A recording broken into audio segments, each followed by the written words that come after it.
తల్లి చెల్లి అంటూ నా కుటుంబాన్ని ఏమిటండి మీరు మాట్లాడేది?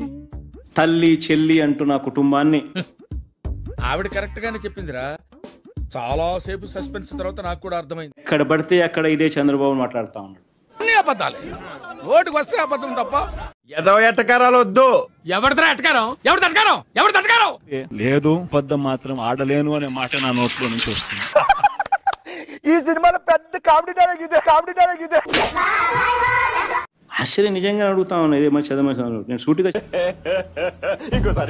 ఆశ్చర్య నిజంగా అడుగుతా ఉన్నా ఇదే మరి చదమేశాను నేను సూటిగా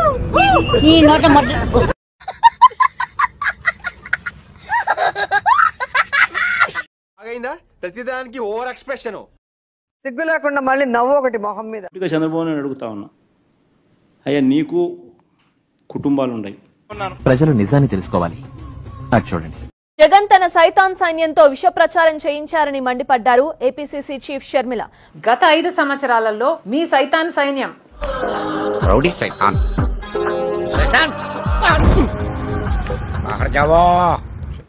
మీ సోషల్ మీడియాలో మీరు వాడుకోలేదా? తెలీదు, గుర్తులేదు, మర్చిపోయా. ప్రభాస్ తో తనకు సంబంధం ఉన్నట్లు జగన్ ప్రచారం చేయించారని. ఆడు పెద్ద బోగ్గాడు సార్. ఆడు చేసే ఏదో పనులని కప్పిపుచ్చడానికి అలాంటి లాయర్ ఒకడు. మీకు నిజంగానే చెల్లెల మీద ప్రేమ ఉంటే ఎవరిని పట్టుకొని ఏం అడుగుతున్నావు? ఏ ఇష్యూ అయితే బాలకృష్ణ బిల్డింగ్ నుంచి అప్పుడు జరిగిందో ప్రభాస్ కు నాకు సంబంధం ఉంది అని ఇక్కడ ఏం జరుగుతుందో తెలుస్తుందా? రాసింది నేనే కదా. చెప్పు. అంటే బాగా బరి తెగించావు.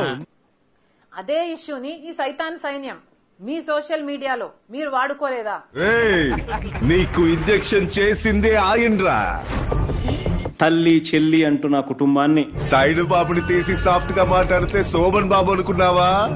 ఆయనేరా మెయిన్ విల్లన్. ఇలా జరిగింది, నా మీద తప్పుడు ప్రచారం జరుగుతుంది అని ఏ రోజైతే కేసు పెట్టానో ఆ రోజే నేను ప్రభాస్ అన్న వ్యక్తిని ఇంతవరకు చూడలేదు అని చెప్పాను. వచ్చింద్రా ఈవిడికి మాత్రం వేదాలు సైతాన్ వల్లిస్తుంది. అంటే ఏమిటి?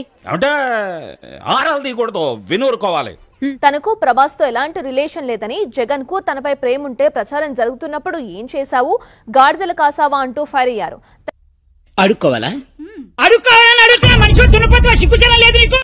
ఈ రోజుకి కూడా నాకు ప్రభాస్ అంటే ఎవడో తెలియదు.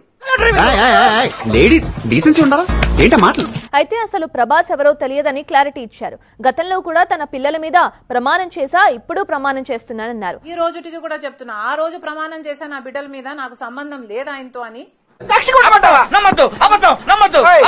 ఈ రోజు మళ్ళీ చేయడానికి కూడా చెప్తున్నా, నాకు సంబంధం లేదు ఆయనతో.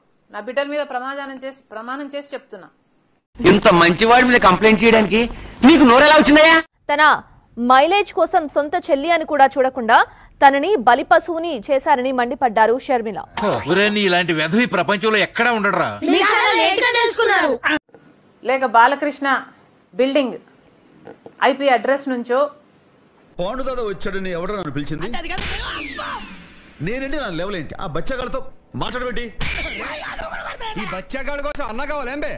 మీ చెల్లెల మీద తప్పుడు ప్రచారం జరిగింది అని మీరు నమ్మింటే, మీకు తెలుసుంటే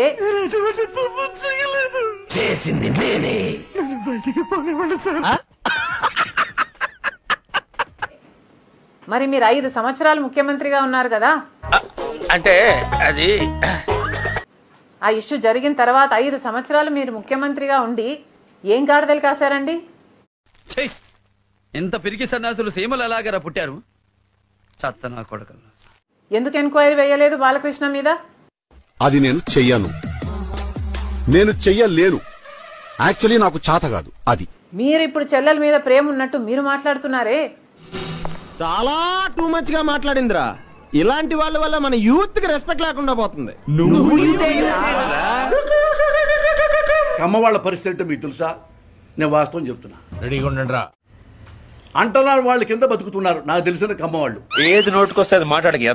ఇలాంటి వాళ్ళు ఎంకరేజ్ చేయకండి సార్. ఇలాంటి వాళ్ళు ఎలిమినేట్ చేయండి సార్. Eliminate immediately sir. అంటరాని వాళ్ళ కింద నువ్వు చేస్తున్న అడవపనికి నిన్ను ఇక్కడికిక్కడ నరికేద్దామనుంది. అమ్మ సమాజానికి నిజంగా నా వల్ల మీరు బాధపడితే నేను మీకు క్షమాపణ చెప్తున్నా. Extremely sorry. కారణం ఏంటి? భయం. అది పుట్టించింది ఎవరు? మేము. చూద్దాంలే చూడాలి. చూడటం కాదండి, మీరు చెయ్యాలంతే. సరే మీరు ట్రై చేస్తారన్నారంటే అది ఓకే అయిపోయిన